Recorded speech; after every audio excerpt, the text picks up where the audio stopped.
Praise the Lord. आप सबको जय मसीह की। खुदावन का धन्यवाद करते कि खुदावन ने फिर फास्टिंग पीरियड में हमें ये समय दिया कि हम आपके लिए प्रार्थना कर सकें और कुछ प्रकाशनों को आपके तक पहुंचा सकें। तो हम परमेश्वर की बड़ी दया और अनुग्रह के लिए हम धन्यवाद करते हैं अपने खुदावन का।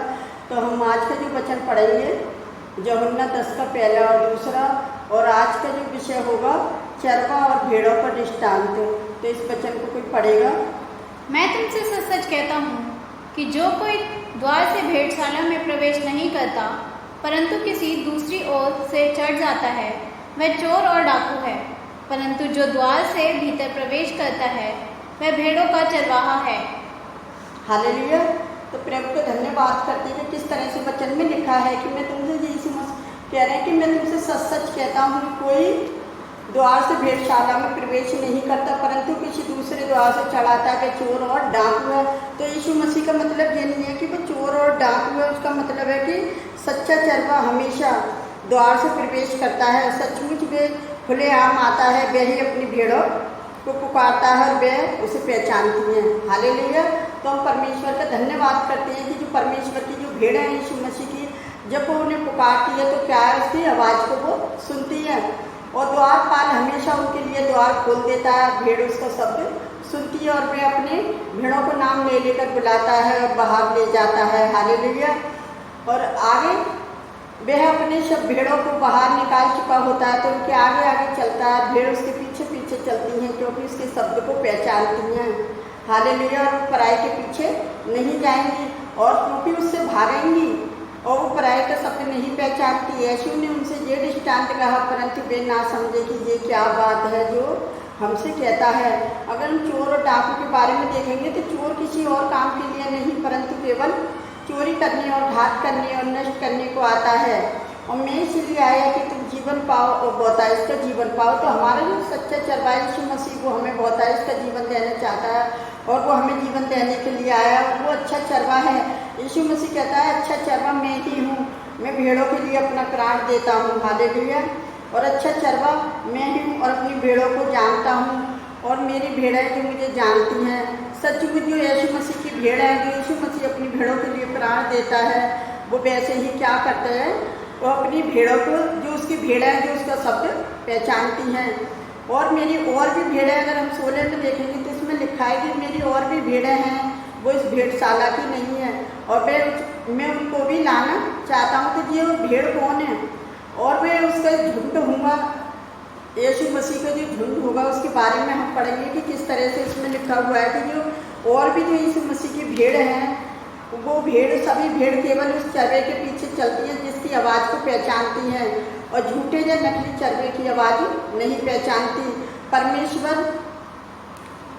परमेश्वर जो हमारा सच्चा चरवा है, यीशु मसीह की जो भेड़ है के लिए द्वार है, वही एक ऐसा द्वार है जिसमें सभी भेड़ अपनी भेड़शाला में प्रवेश करके सुरक्षा प्राप्त करती हैं। और इसी रीति से यीशु एक ऐसा ही द्वार और मार्ग है जिसमें विश्वासी लोग शरण में प्रवेश करते हैं और अनंत जीवन प्राप्त करते हैं। 14:6 में यीशु ने कहा मुझसे पहले जितने लोग आए हैं वे सब चोर और डाकू थे। इसका मतलब ये नहीं कि भोर को प्रकाश से पहले आने वाले सभी लोग सच्चे चरवे नहीं।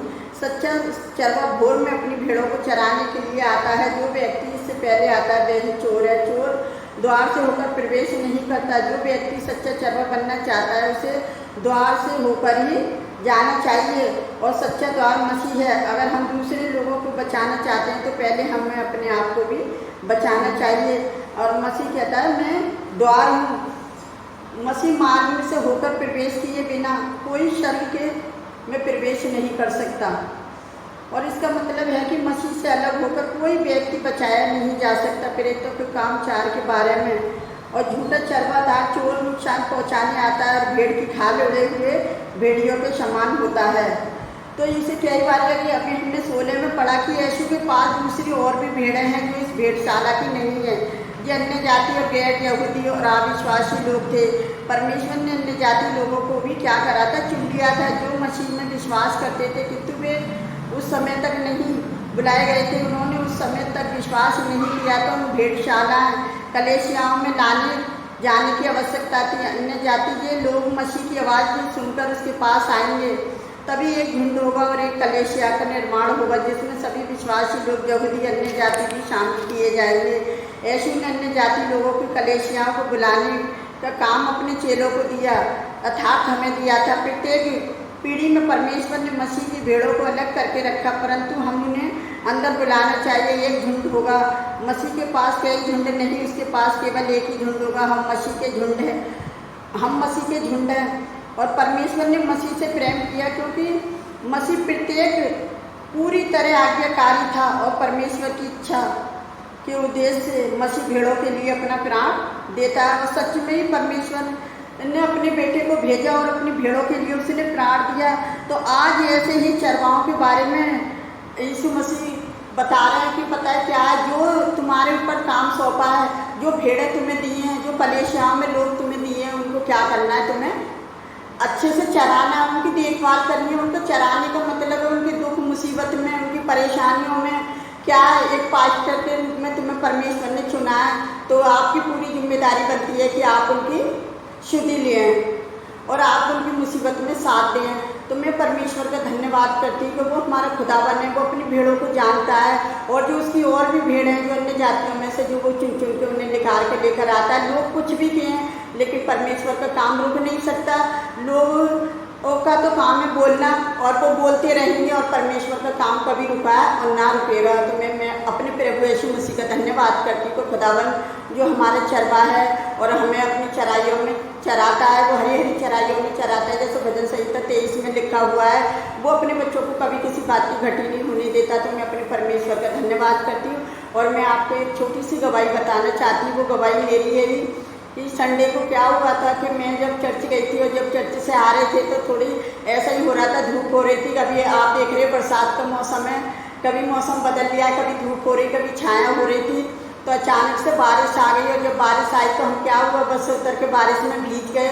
और भीगने के बाद क्या हुआ कि जब मैं प्रार्थना कर रही थी यूट्यूब चैनल के लिए, जब मैंने प्रार्थना करी अपनी यूट्यूब पे, तो क्या हुआ, जब तक मेरा गला पूरी तरह से ठीक था और अचानक से मुझे 2-3 छींक आई, और क्या हुआ कि शाम तक मेरा गला पूरी तरह से बैठ गया और मेरी आवाज़ भी इतनी बेकार सी हो गई कि मैं कह रही, हे प्रभु, मैं शुक्रवार को किस तरह से प्रार्थना करूँगी। और मैं परमेश्वर का धन्यवाद करती हूँ। मैंने प्रार्थना करी अपने परमेश्वर से, और परमेश्वर ने मेरे गले को खोला। और जब मैंने डॉक्टर को भी चेकअप कराया, क्योंकि वचन में लिख रही है कि जाजक को दिखा, और जब मैंने जाके डॉक्टर को दिखाया तो डॉक्टर ने मेरा बीपी चेक करा, मेरा बीपी भी सही आया, मेरा बुखार भी देखा, तो मुझे बुखार भी नहीं था। तो मैं अपने परमेश्वर यहोवा का धन्यवाद करती हूँ कि मेरे यीशु मसीह जो अपनी भेड़ों को चराता है, वो अपनी भेड़ों की देखभाल भी करता है। तो मैं अपने परमेश्वर का धन्यवाद करती हूँ गोटी गोटी, जो मेरे प्रभु ने मुझे पूरी तरह से छुआ और चंगाई दी। और आज जो मैं परमेश्वर की जो वचन आप तक पहुँचाया, जो आज मेरे प्रभु की बड़ी दया और अनुग्रह, जो परमेश्वर का जो मैं वचन बोल सकी आप तक और पहुँचा सकी, उसके अनुग्रह के लिए मैं धन्यवाद करती हूँ। तो मेरे प्रिय भाई बहनों, आप भी अपने परमेश्वर पर भरोसा रखें कि हम डॉक्टरों को पैसा देने से ज़्यादा अपने परमेश्वर पर भरोसा रखें, क्योंकि वो हमारे डॉक्टरों को डॉक्टर है, वो हमारे प्रभुओं को प्रभु है। हमें कुछ भी होता है, पहले हमें प्रार्थना करनी है अपने परमेश्वर से कि प्रभु तू मुझे छू और चंगाई दे। और जब हमारा परमेश्वर हमें चंगाई देता है तो वो कहता है जाके जाजक को दिखा, तो तुम डॉक्टर को तुरंत अपना चेकअप करवाओ, ताकि हम परमेश्वर का धन्यवाद कर सकें। जिस तरह से मैं सबके साथ में धन्यवाद कर रही हूँ कि प्रभु ने मेरे साथ कितना अद्भुत काम किया कि मेरे गले को पूरी तरह से फ्रेश किया, और मैं परमेश्वर का धन्यवाद करती हूँ। आइए हम आप सबके लिए प्रार्थना करते हैं। आप ये हमारे साथ मिलकर प्रार्थना करें, और विश्वास के साथ यदि कोई बीमार है तो वो अपनी बीमारी पर हाथ रख के प्रार्थना करे। यदि कोई बेरोजगार है तो अपनी बेरोजगारी के लिए, किसी भी कोई भी परेशानी हो, वो अपनी परेशानी के लिए प्रार्थना करे। आज प्रभु उसकी प्रार्थना का उत्तर देगा। हालेलुया। तो आइए हमारे साथ मिलकर प्रार्थना करें। Hallelujah, hallelujah. धन्यवाद, धन्यवाद। राजाओं के राजा, प्रभुओं के प्रभु, आपका धन्यवाद करती हूँ अद्भुत काम के लिए, अद्भुत गवाही के लिए। प्यारे जो वो परमेश्वर जो आपने हमारे जीवन में करा है पिता, मैं आपसे विनती करती हूँ पिता, आज यानी कितनी भीड़ है जो आपको पुकार रही है खुदावन। यदि कोई बीमार है तो वो आज चंगा हो जाए यीशु नासरी के नाम से खुदावन।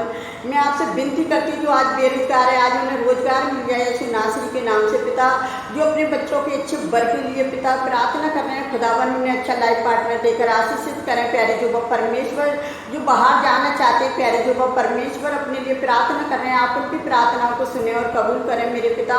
जो अपनी अच्छी सेहत के लिए प्रार्थना कर रहे हैं पिताजी, आपने अच्छी सेहत तंदुरुस्ती दी है मेरे खुदावन। आज यानी कितने लोगों के बर्थडे हैं पिता, एनिवर्सरी है प्यारे जो परमेश्वर, उनके आने वाले साल खुशियों भरे साल हो प्यारे जो परमेश्वर। और मैं आपसे विनती करती हूँ खुदावन, यानी कितने लोग एकजुट होकर आपसे प्रार्थना करते हैं कलेसियाओं में, आप उनकी प्रार्थना सुने कबूल करें। आपके दास दासी जो एक दूसरे के लिए प्रार्थना करते हैं, आप उनकी भी प्रार्थनाओं को सुने और कबूल करें कि हमारी प्रार्थना करना व्यर्थ न जाए, एक आशीष बनकर उभरे पिता। जिनके पास संतान नहीं है उन्हें आप संतान की आशीष दें मेरे जो परमेश्वर।